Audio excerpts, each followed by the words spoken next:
have a question. Have you ever gone to these color palette websites like this one or this one and scrolled through these beautiful palettes and thought, wow, these look amazing. Maybe I should use one of these in my designs. You pick your favorite, all excited, and then it hits you. What the hell am I supposed to do with these colors? Which one should I use for the background? Which one should I use for the buttons? And what about text colors? Should I use all of these colors? You try to use them and your design ends up looking something like this. Well, if this is you, you are not alone. Trust me, I've had this exact problem for many years. And the worst part is I explored YouTube and internet and nobody kind of explained this. Everybody talks about color wheels and how colors have meaning, but nothing about how to actually take a color palette and properly use in a real UI. But after more than a decade of designing hundreds of real products, I finally cracked it. A simple, easy way to pick the perfect UI colors for your designs, and most importantly, what these fancy color palettes actually mean. And trust me, this is something that you must understand if you want to take your designs from just average to outclass. So without any further delay, let's dive in. Alright, so first of all, you need to understand UI design is different from graphic design. It's not like you are designing a poster with expressive colors. UI design has a hierarchy of function. You have backgrounds, texts, buttons, icons, navigations, but everything is working together to help you achieve one goal. The goal can be different. For example, booking a hotel or ordering a pizza. The point is, everything in a UI should work in a way that it leads you towards that goal.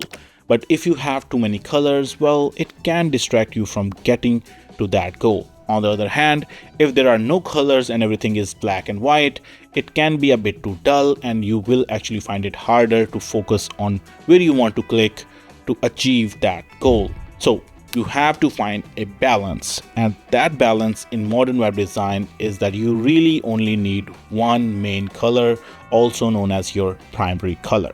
You use that color to bring attention to any part of UI where you want the user to take the main action. For anything else, you just use neutral colors like white, black, and grays. Now, for most cases, these are enough. But sometimes you might also need some additional colors to bring a bit of expression to the design. For example, if you have an illustration in your design, using primary color will shift the whole focus towards that illustration and you will get distracted from your primary action. And if you use neutrals, then it becomes too dull and there is no expression in the design at all. For such scenarios, we use supporting colors, sometimes also known as secondary colors. Now, don't confuse this with a secondary button color, because secondary button will still be a neutral color.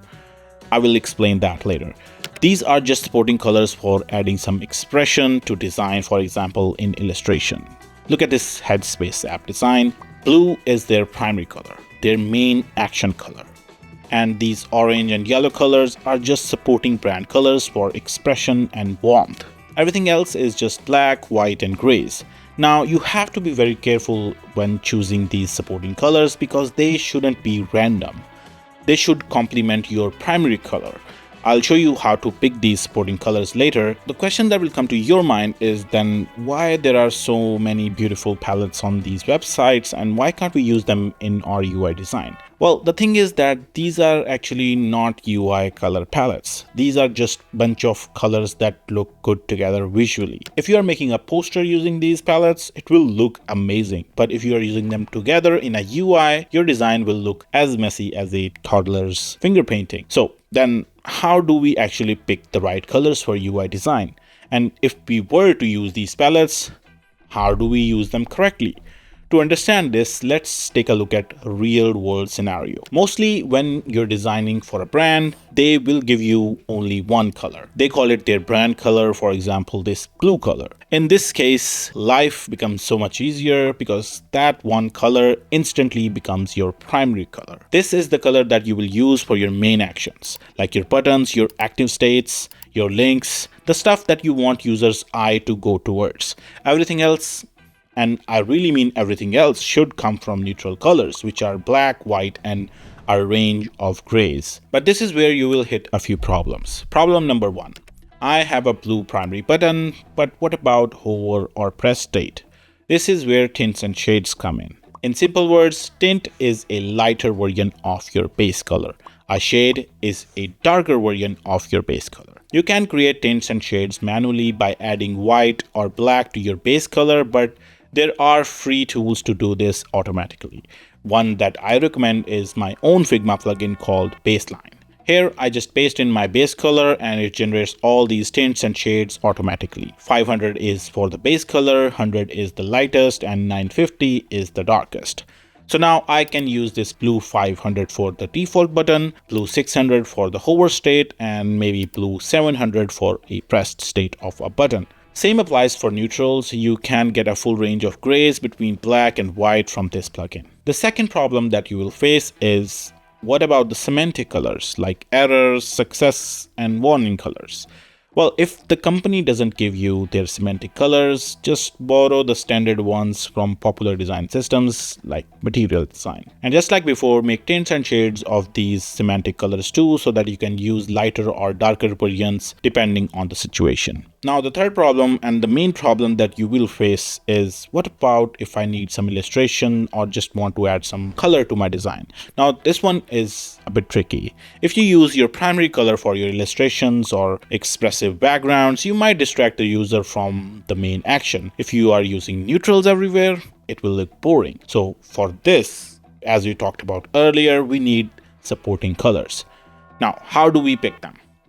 It's actually quite simple. Go to this color wheel webpage from Canva. I will leave a link down below. There are many color wheel tools, just pick one. On this webpage, just paste in your primary blue color and pick a harmony mode. If you just need one supporting color, choose a complementary harmony mode. I'm not going to explain what all these modes mean, but just to give you a summary, all of these modes produce colors that will go well with your primary color. Now you can see that this orange color is complementing our blue primary color. So now we can use this orange as our supporting color. Another and even easier way is to use a color palette website like coolers.co. Link is in the description. In here, just select your main color in one of these slots, lock it, and then just start pressing the space bar. It will generate random supporting colors that go well with your primary blue color. Now you will see 4 or 5 options. I recommend choosing just one supporting color or maximum of 2, but both should be in similar tone. The color you choose depends on the expression that you want in your app. If you want calm and peace, go with something earthy, and if you want warmth, keep pressing spacebar until you find some warm colors like orange and yellows as your supporting colors. Look at this headspace design again. They use the same supporting colors, orange and yellow, in the illustrations, neutrals for UI controls, and blue as their primary for main actions. On this page, you can see that they even use the same expressive yellow supporting color for the card background to bring personality and attention to that part of design. Now you know the science behind how they chose their colors. By the way, Headspace has won multiple design awards, so this color selection technique that we're learning is used by top designers in the world. Now, there might be a scenario where the company that you're working for is a startup and they don't have any colors decided yet. In that case, these color palettes are gold mine. Just remember, select one palette, pick the most bright, vibrant, but meaningful color as your primary color. Use 1 or 2 of the other colors in the same palette as your supporting colors for these illustrations. These supporting colors will go well with your primary color because it belongs to the same palette. And then add neutrals, black, white, grays for the rest of the UI. Alright, so now you know how to pick the perfect colors for your UI design and what these palettes are actually for and how to properly use them. I know this is a topic not a lot of people cover in detail, but trust me, just follow this video exactly as I explained it and your designs will instantly start looking premium. I hope you learned something from this video. Hit that like button if you enjoyed it and subscribe for more amazing content to level up your designs. I work really hard to produce quality content for my followers, and all I ask in return is your appreciation. So thank you for watching, and like always, I'll see you in the next one.